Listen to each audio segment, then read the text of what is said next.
Dobar dan, Slovenija! Evo, mene pa se spet malo javljam z vročih in sončnih Karibov. No, danes bi pa rad z vami praktično predelal, kaj pomeni tlačenje jeze, ok? Ampak, preden začnem, razumevanje.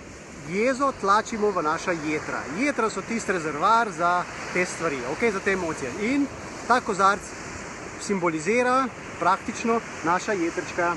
Tole so pa v bistvu dnevne situacije, ki nas testirajo, skratka situacije, kjer bi temu rekel, se zgodijo zadeve kontra našim pričakovanjem in se zjezimo. Zdaj sem vprašanje, kaj naredimo s to jezo, ok? Se pravi, v primeru, danes se bomo dotaknili situaciji, ko tlačimo jezo. Se pravi, v primeru, ko se nekaj zgodi kontra našim pričakovanjem in mi to ne izrazimo ven, ampak potlačimo, se zgodi tolele.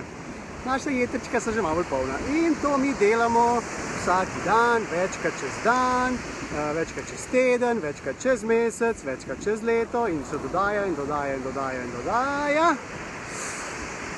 In kaj se zgodi, ko je kozarc poln, oziroma ko so naša jetrčka polna potlačene jeze? Vas zanima? Ste prepričani? Tole! Ja! Tole se zgodi! Čak še malo! Ja! To! Še malo! Ja! Opala! Ste pa mokri, malo so. No, superca!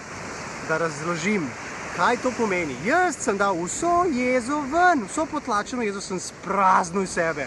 In zdaj sem spet nasmejan, svoboden, lahkoten in lahko grem naprej in uživam življenje, oziroma spet tlačim jezo v svoje jetrčka.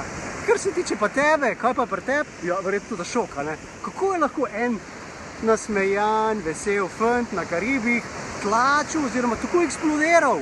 Zakaj? Ja, glih zato, ker sem tlačil in ko je kozarc poln, paf! Pa se pa zgodijo čudne stvari, ki si rečemo, a ta tega sploh zmožil. In to je velik problem.